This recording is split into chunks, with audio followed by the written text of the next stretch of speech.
What if I told you that a law passed in Brussels just triggered US sanctions, travel bans, and threats of tariffs? And it's all about social media. This isn't just a policy disagreement. It is becoming a full-blown transatlantic tech confrontation between the European Union and Donald Trump. Let's break down what's actually happening and why 2026 could be the year this explodes. What started this? At the center of the storm is Europe's Digital Services Act, or DSA. The DSA forces large platforms like X, Meta, and Google to remove illegal content faster, be transparent about algorithms, reduce harmful amplification, face heavy fines if they fail. For Europe, this isn't censorship. It's about sovereignty. After years of relying on American tech giants, European leaders now see that dependence as a strategic vulnerability. Last year, 9 sanctioned International Criminal Court officials suddenly lost access to email, credit cards, voice assistants. That moment changed the tone in Brussels. The fear? If American platforms can cut off access under US sanctions, then Europe isn't digitally sovereign. Enter Trump and escalation. From Washington's perspective, though, this looks very different. The Trump administration sees the DSA as a direct attack on American companies and American speech. When the European Commission fined X $120 million under the DSA, the US response was swift. Trade threats, travel bans on European officials, accusations of censorship.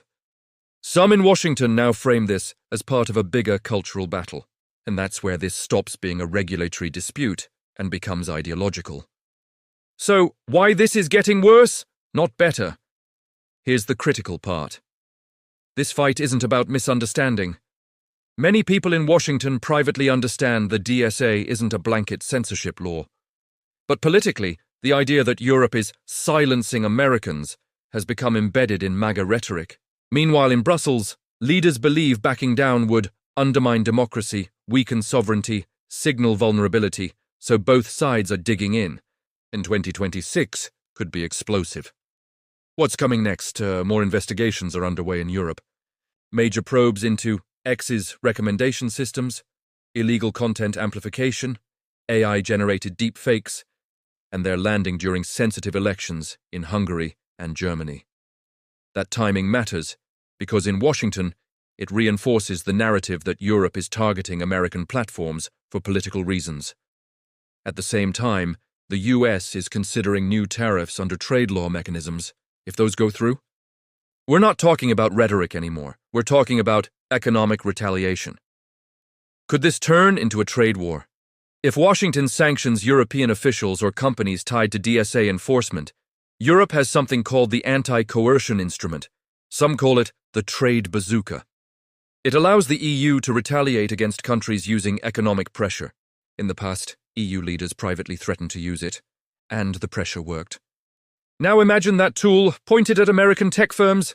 That would mean targeted restrictions, procurement barriers, economic retaliation, and possibly the first real tech-based trade war between allies. What we need to understand is that this is bigger than free speech. Here's where things get deeper. Even beyond the DSA dispute, Europe is shifting strategy. For years, it tried to regulate US tech dominance. Now it's trying to replace it. You're seeing pushes for Buy European Tech, sovereign cloud infrastructure, new EU AI and CHIPS Acts, public procurement favoring European providers. French President Macron has openly said Europe must not become a technological vassal. German leadership is backing something called Eurostack, a vision for European alternatives to US digital infrastructure. This is no longer theoretical. Governments are starting to phase out US services in certain sectors. That's structural change. So why does this matter to you? You might think this is elite geopolitics, but here's why it affects everyone. Cloud computing could fragment, AI ecosystems could split, digital services could become regionally siloed, costs for companies could rise, innovation networks could weaken, US and European researchers collaborate constantly. Tech supply chains are intertwined. A political tech war creates friction in everything from AI development to cybersecurity coordination. And there's another variable, China. Both the US and Europe face a massive competitive challenge from Beijing in AI and advanced chips. A transatlantic split benefits one country more than anyone else. So is there room for any diplomacy?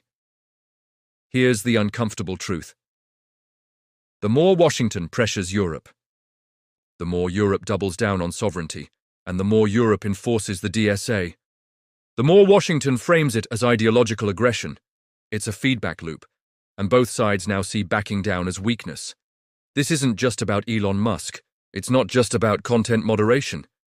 It's about who controls the digital infrastructure of the Western world. For decades, that answer was simple. Now it's contested. And unless something changes, 2026 may mark the moment when allies become rivals in the technology arena. The question is, can the US and Europe fight over tech without breaking the alliance that depends on it?